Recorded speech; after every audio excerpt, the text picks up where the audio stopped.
sacrifício. E quando tem ação do Espírito Santo é porque tem morte em nós. Porque nós estamos matando o nosso eu, nós estamos morrendo para nós mesmos. Quando tem ação de Deus manifestando, os dons manifestando, a vida de Deus manifestando, a água viva fluindo em nós, é porque cada dia nós estamos em sacrifício, morrendo para nós mesmos. Então não tem como sermos cheios do Espírito, termos essa lâmpada acesa, sem ser esvaziado. E quando eu penso em esvaziar, eu vou lá para um texto, primeiro texto, são 3 textos, tá? E o primeiro texto que eu quero que vocês me acompanhem, é esse lindo texto aqui, é Lucas, capítulo 5, 37, 38 e 39, diz assim: e ninguém, aí eu já vou começar bem firme, ninguém na Bíblia é alguém? Ninguém na Bíblia é o que mesmo? Ninguém. Ou ninguém na Bíblia não é ninguém? Aí, Marcelo, o que é ninguém? Ninguém. Aqui diz, e ninguém. Por que ninguém?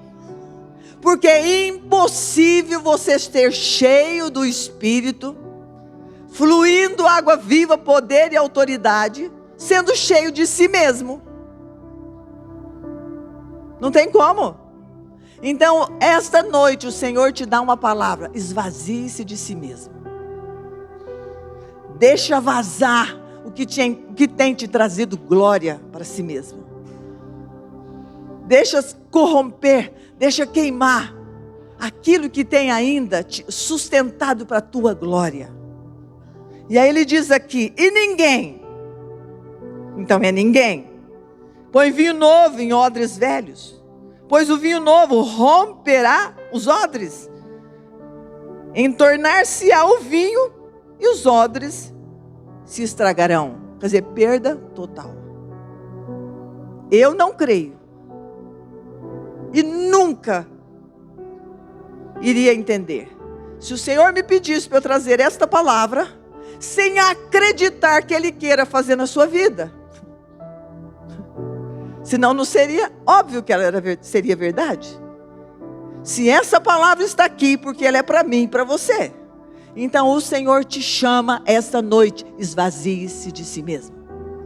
Se você está aqui com sede de um avivamento na sua vida, não vai acontecer se você não se esvaziar de si mesmo. Perda total. 38. Pelo contrário, vinho novo deve ser posto em odres novos, e ambos se conservam. De novo, e ninguém, tendo bebido o vinho velho, prefere o novo, porque diz, o velho é excelente. Ok. Então, ponto aqui, o Senhor quer excelência de você.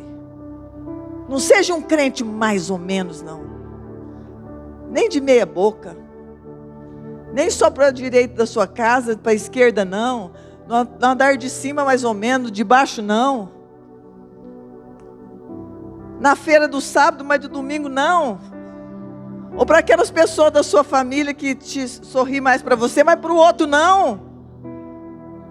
Olha, pensa sobre isso.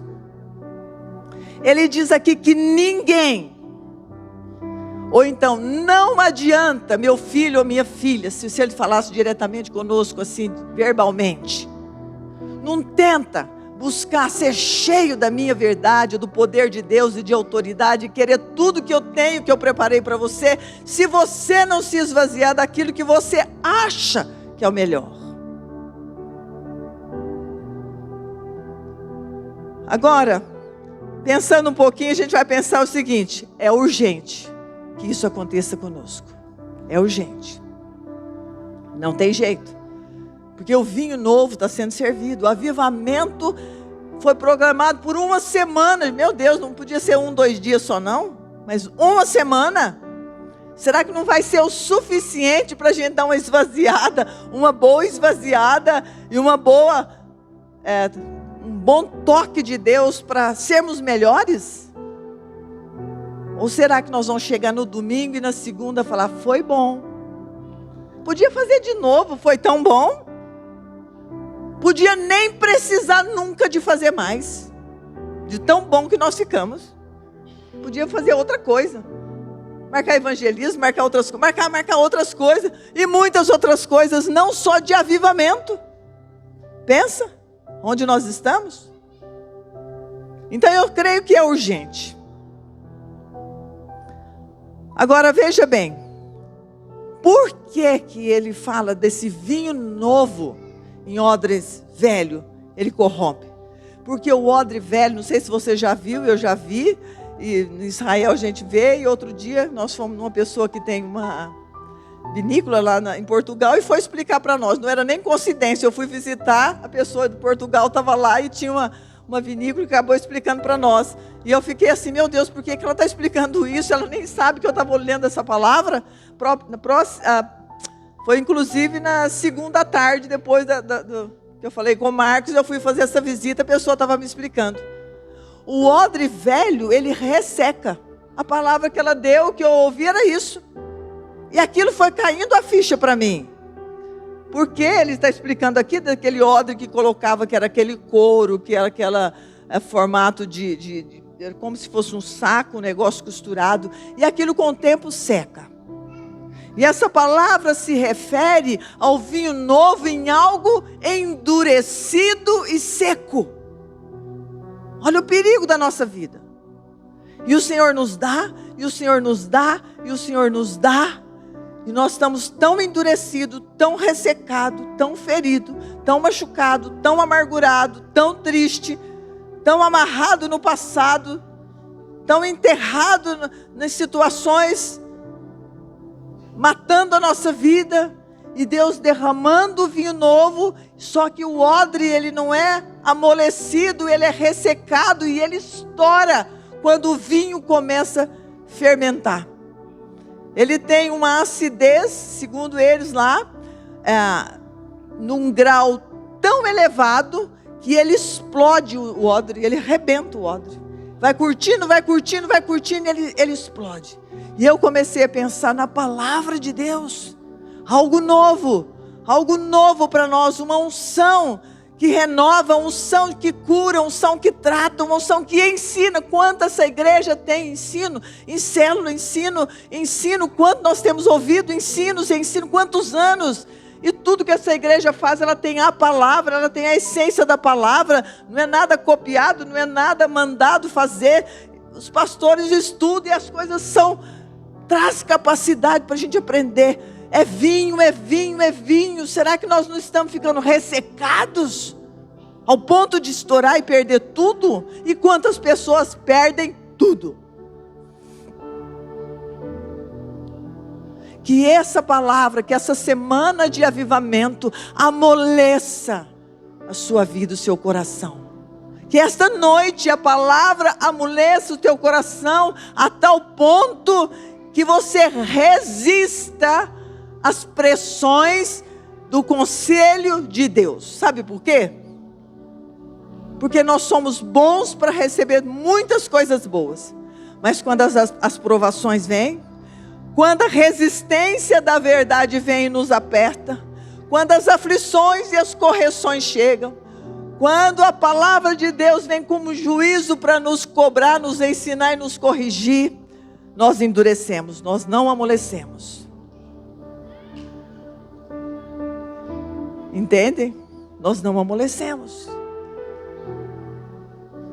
Então não é uma palavra só de avivamento.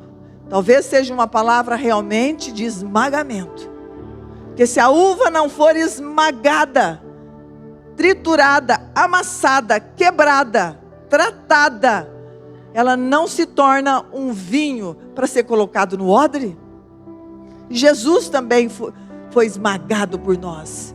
Só que nós pensamos muitas vezes, ou entendemos muitas vezes, que a palavra só vem como uma doce água fresca para nos trazer descanso e aposento tranquilo. Mas ela vem para tratar o nosso coração. Ela vem para corrigir as nossas falhas. Quantos tratamentos nós precisamos resistir? E sempre nos tratamentos, nas correções, nós aborrecemos ao ponto de não entender que existe a esperança que renova a nossa mente. Lá no primeiro versículo que eu li, nós esquecemos que o olhar de Deus é tratamento para a esperança, para sermos melhor. Quantos de nós não aprendemos a dar glória a Deus nas dificuldades? Honra e glória ao Senhor nos tratamentos. Quantos de nós somos mais aborrecidos, doentes e aflitos com o tratamento de Deus, com as correções de Deus? Quantas opressões, depressões, quantas brigas, quantas separações, quantos divórcios, quantas lutas com criança, quantas brigas são geradas e criadas por causa dos problemas.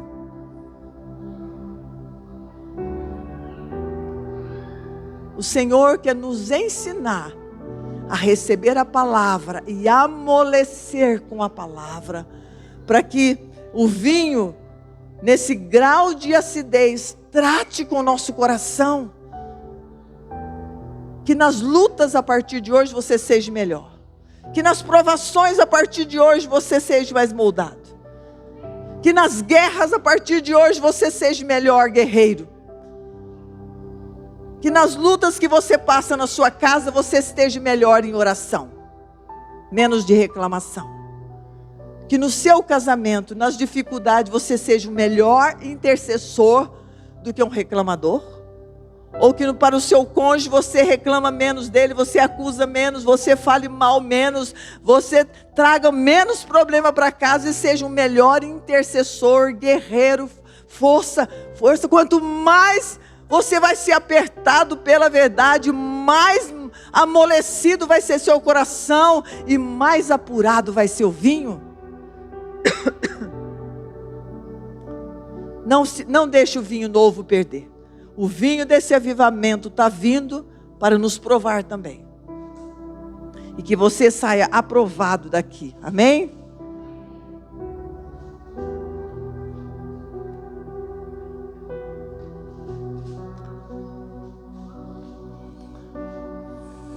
Veja bem. Qual de nós temos a coragem, ousadia, fé, perseverança, humildade para resistir às pressões do vinho novo? Pensa a partir de hoje em todo tipo de situações que você passou. Quais foram as marcas que deixaram? Quais as marcas que você tem? As marcas de Cristo ou as marcas dos problemas? Nós precisamos ter as marcas de Cristo. Porque esse vinho novo que ele diz aqui, ninguém tendo bebido vinho velho, prefere o novo. Porque diz, o velho, na minha tradução diz, é excelente.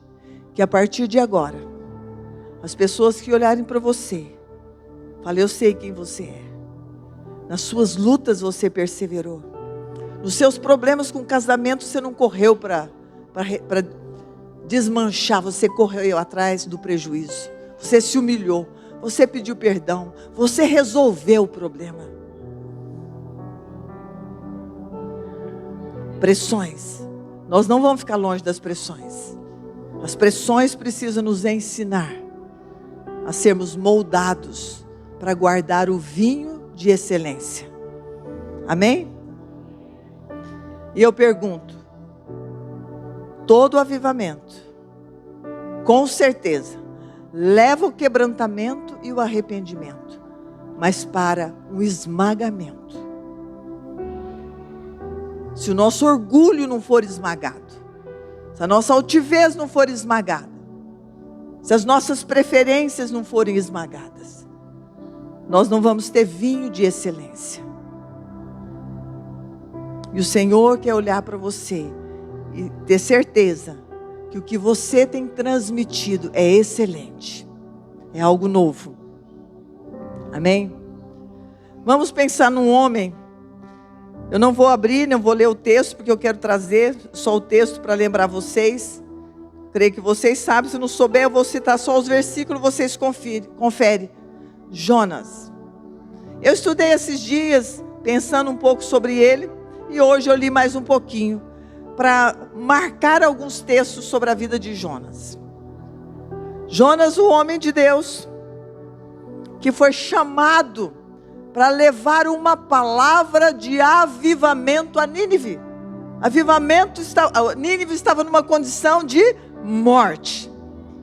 Deus falou para ele: vai, clama ao Senhor em favor de Nínive. Mas vocês sabem o que aconteceu com Jonas. Ele mudou o rumo, veio de para Nínive e foi para outro lugar. Só que a gente vê a figura de Jonas nisso que eu falei sobre o odre. Com certeza Deus tinha esse odre na mão. Deus está com você na mão. Ele não quer te perder e você não vai se perder, em nome de Jesus. Mas acontece que na caminhada rumo a outro lugar, Jonas então se depara com o que Deus fez. E o que Deus fez foi exatamente o que a gente não espera que Deus faz, né? Diz a palavra aqui no versículo 4 de Jonas 1, diz assim: mas o Senhor lançou sobre o mar um forte vento. Deus, sim, Deus estava olhando para Nínive. Deus queria a salvação de Nínive. Deus queria o avivamento em Nínive. E Jonas foi para outro rumo. Jonas era a peça, era o vaso, era o odre com o vinho novo para aquele avivamento. Mas o que acontece quando essa tempestade forte veio e o mar revolto, o navio estava a ponto de, aqui a palavra diz despedaçar no versículo 4. Então não era uma ventania fácil, mas estava ao ponto de quebrar e arrebentar tudo. Eu quero deixar para você para onde deu Jonas, porque é para lá que muitas vezes nós vamos. Aqui na metade para frente do versículo 5 diz assim: Jonas, porém, havia descido ao porão e se deitado e dormia profundamente. Às vezes nós somos levados a essa dormência espiritual, em tempo que nós temos que remar. Nós temos que remar rumo ao que Deus quer. E nós tomamos outro rumo por nós mesmos. E aí vem essa dormência. Quando Jonas estava dormindo aqui, nós sabemos a história, que os marinheiros então tomaram uma decisão, foram buscar ali na sorte para ver quem era o culpado. Enfim, quando encontrou o culpado, sem dúvida nenhuma vocês vão lembrar, no versículo 11 diz assim: disseram-lhe: que te faremos para que o mar se não acalme? Porque o mar se ia tornando cada vez mais tempestuoso. Se Deus perguntasse para você: e aí? O que você quer que eu faça com você? Em situações difíceis. Tá bom, o que você quer que eu faça com você? Porque às vezes nós não entendemos que nós somos o culpado das tragédias. Às vezes nós culpamos Deus das dificuldades. Às vezes nós achamos que a responsabilidade é de Deus pelas coisas difíceis que acontecem. Nós acostumamos não assumir a posição de guerra em tempo de tempestade. Nós acostumamos não assumir a nossa culpa. E Jonas então decidiu que eles pudessem lançá-lo para o mar. Tá bom, me lança no mar, porque assim a tempestade vai parar. E nós sabemos que isso aconteceu, né? Nós entendemos que foi isso que aconteceu. Mas eu quero ler o versículo 14. Então clamaram ao Senhor e disseram: ah, Senhor, rogamos-te que não pereçamos por causa da vida deste homem, e não faças cair sobre nós este sangue, quanto a nós, inocente, porque tu, Senhor, fizeste como te aprouve. e nós sabemos que eles se renderam ao Senhor, nós precisamos decidir a partir de agora, fazer, por causa da aliança que nós temos com o Senhor, fazer essas orações de desligar o direito legal das maldades, liberando as pessoas. Porque quando nós não perdoamos, nós ficamos amarrados nos porões e sujeitos às tempestades. Mas quando nós liberamos as pessoas, quando nós perdoamos, quando nós soltamos as pessoas que nos prenderam, nos amarraram, nos feriram, os culpados muitas vezes pelas tragédias da nossa vida, a nossa vida é liberta. Quando eles fizeram essa oração, liberando Jonas, liberando do sangue, da culpa, do pecado que ele tinha cometido, o barco foi liberado e os marinheiros e tudo mais foram liberados. Esse texto de Jonas nos ensina que todo porão tem uma porta para sair. Existe uma porta de saída de todos os porões. Porões não é lugar para ficarmos, mas o diabo nos leva para os porões quando nós tomamos decisões contrárias à vontade do Senhor. E os porões são lugares de escuridão, lugares de sanguessuga, porque lá vem a dormência, vem o medo espiritual, vem a culpa, vem sentimento, vem um sono enganoso que não é do descanso, mas para fugir dos compromissos de responsabilidade daquilo que nós fazemos. Então o avivamento nos ajuda a entender que aquilo que nós somos responsáveis para resolver, nós precisamos resolver. Nós precisamos assumir as responsabilidades ao qual nós temos compromisso para sermos liberados em Deus, para vermos avivamento. Vocês sabem todo o resto, que ao cair o peixe engoliu tal, mas o resultado foi avivamento em Nínive. Que rumo Deus tem te levado? Deus quer te levar para ser como um Jonas nessa terra, que leva o avivamento, que leva o clamor de Deus, que leva a salvação para as pessoas, que leva a vida para as pessoas. Nós não estamos para ter uma passagem aqui só para alcançarmos nossos méritos, não. Seríamos mais que fracassados. Vamos perder o vinho novo. Então eu vejo a vida de Jonas como um exemplo para nós, para decidirmos sair dos porões dessa dormência espiritual, em nome de Jesus. Espero que o Espírito Santo tenha levado vocês a pensar em algo que nós podemos orar depois e arrepender, né? Outra coisa que existe, um chamado para os porões, é medo. O medo é uma arma que rouba a nossa fé. O medo é uma armadilha do inimigo que nos leva à intimidação. Lembra quando os discípulos estavam no barco com Jesus, veio a tempestade, e Jesus então, olhando aquela tempestade, depois de ser acordado, está em Mateus 8, 23, 26, mais ou menos ali. Só que a palavra de Jesus para os discípulos foi: não sejais tímidos, homens de pequena fé. Não era timidez de vergonha. Não seja intimidado pela tempestade. A tempestade não te intimide. As lutas, as dificuldades não podem te intimidar. Não pode me intimidar.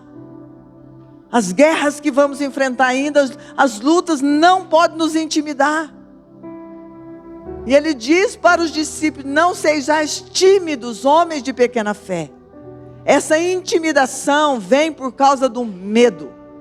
Quando você enfrentar problema, não tenha medo. Seja real, seja leal, seja transparente, assume o que tem que assumir. Porque se você for embrulhado pelo medo, você vai para os porões. E nos porões vem a dormência. E a dormência pode te levar à escuridão. O Senhor quer nos tirar dessa escuridão. Nos libertar desses porões. Quebrar todas prisões, todas as amarras do ressentimento, da amargura, do ódio, da confusão, da tristeza, da incredulidade. São armadilhas para a dormência. Quero ler mais um texto aqui. 3 versículos de um texto muito importante. Mas, antes de ler aqui, eu quero citar uma pessoa aqui na Bíblia que, para mim, tem as características daquilo que eu estou falando, que é aquela mulher Sirofenícia. Se vocês conhecem a história dessa mulher cananeia, que está em Mateus 15, do versículo 21 até o 28, conta a história dessa mulher. A descendência dessa mulher cananeia era a descendência de Cão. Por isso teve todo aquele caminhar com Jesus naquele nível de pressão. Por quê? Porque Jesus estava pegando aquele odre, colocando um vinho novo lá e deixando aquele odre ser curtido. Porque não tem outro jeito da gente pensar. Aquela mulher, ela tinha uma descendência de Cão, não sendo judia, não tinha o direito, naquele tempo, sem dúvida, né, de ser filha de Abraão, de Isaac, de Jacó. Mas ela, por ter a filha endemoniada, ela veio atrás de Jesus gritando: filho de Davi, tem misericórdia de mim. A minha filha está horrivelmente endemoniada. Endemoniada já é ruim, agora horrivelmente a gente nem imagina, né? Horrivelmente devia estar arrebentando horrivelmente. Mas Jesus faz de conta que não escutou. Fez de surdo. A gente olha para aquela situação e fala: mas que absurdo. Não é o que a gente pensa de Jesus. Mas enfim, entendendo um contexto de história toda, a gente sabe que Jesus estava levando aquela mulher a compreender exatamente quem ela era. Porque ela já sabia quem ele era. Quem ela realmente era e precisava ser tratada. Primeiro ele a ignorou. Os discípulos ainda falaram: vamos mandar essa mulher embora, né? Vamos dar de volta. Porque acho que eles estavam pensando até que Jesus já estava envergonhando todo mundo, né? Deixa eu dar um jeitinho, deixa eu dar uma mãozinha para Jesus. Mas um pouquinho, mais um versículo para frente, a outra atitude de Jesus foi o seguinte.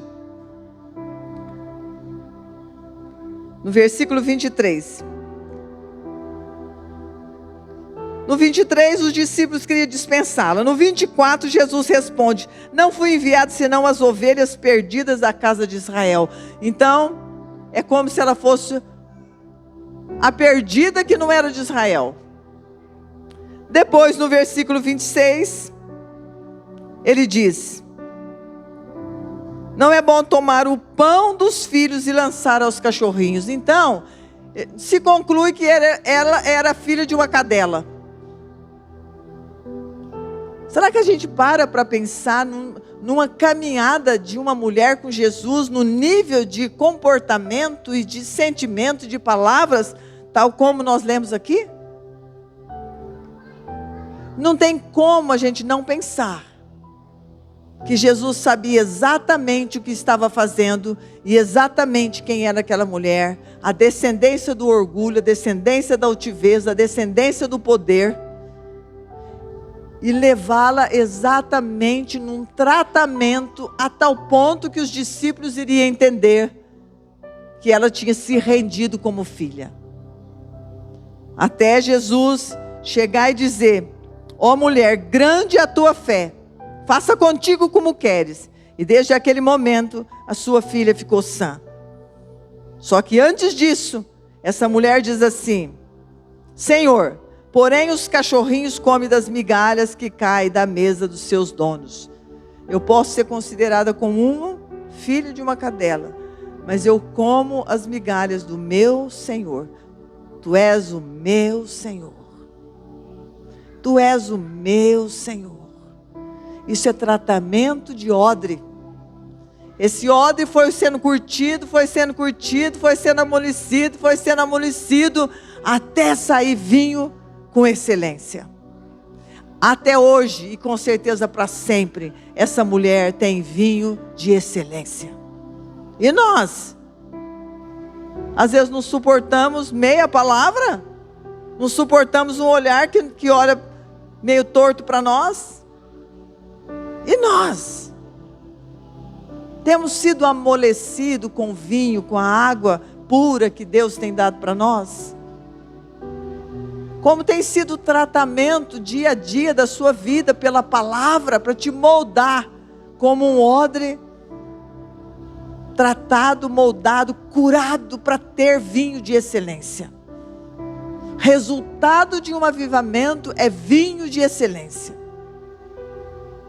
Agora, se queremos o vinho de excelência e não aceitamos a acidez do vinho para moldar o odre, aí nós vamos para os porões. Aí o inimigo encontra exatamente quem é a nossa identidade. A nossa identidade é provada e vista com a acidez da palavra de Deus, do vinho que nós recebemos. Quem nós somos? Como nós temos sido tratados? Como nós temos sido aprovados? E que tipo de vinho tem fluído da sua vida? Desse odre que é você, do templo do Espírito Santo que é você. Pensa um pouquinho sobre isso. Tem um versículo aqui em Mateus 21. É o último, para a gente terminando. Que também é muito forte nesses dias para nós. Mateus 21, versículo 12. Vou ler até o 12, 13. Diz assim: tendo Jesus entrado no templo, expulsou todos os que ali vendiam e compravam. Também derribou as mesas dos cambistas e as cadeiras dos que vendiam pombas. E disse-lhes: essa é uma palavra que precisa ser dita para nós. Está escrito: a minha casa será chamada casa de oração. Eu e você, hoje somos esse templo da morada do Deus vivo, da casa do Senhor. Esse sinal, essa reação e essa ação de Jesus foi para declarar que templo não é para pôr o que a gente acha ou viver como, mas é uma morada do Deus vivo, casa de oração, templo do Espírito de Deus. A reação de autoridade, intrepidez, ousadia, de verdade de Jesus foi: precisa limpar o templo. Esse templo precisa ser limpo. E essa autoridade eu penso que Ele dá para nós. Porque às vezes a nossa vida, o templo do Espírito Santo é tão mal cuidado. É tão mal cuidado. Em vários sentidos. Às vezes como nós comemos, às vezes como nós dormimos, às vezes como nós vestimos, às vezes como nós agimos, às vezes como nós nos apresentamos. Se apresente como um filho de Deus. Como um homem, como uma mulher, como uma jovem, como pessoas que têm a beleza de Deus. Assim você vai ter o olhar do avivamento. Como nós temos visto, eu vejo pelo que o Adolfo atende, quantos ele atende diariamente, quanto atendeu 40 e tantos anos só aqui. O quanto nós não cuidamos bem de nós. E às vezes nós mais nos criticamos do que a gente acaba se apresentando para outra pessoa, que nós somos tão bem, tão importante, tão amável, tão dócil, tão capaz de fazer o bem para o outro, tão capaz de dar vida e vida da palavra, que às vezes a gente apresenta mais como mendigando, como sempre precisando, como sempre dependente, como sempre triste, ou muitas vezes nós entristecemos Deus pelo que nós somos. Todo ano eu e o Adolfo fazemos 2 vezes por ano todos os exames. Às vezes cai ali na Unimed, eu vejo em maio e outubro 31, quase 40 pedidos de exame.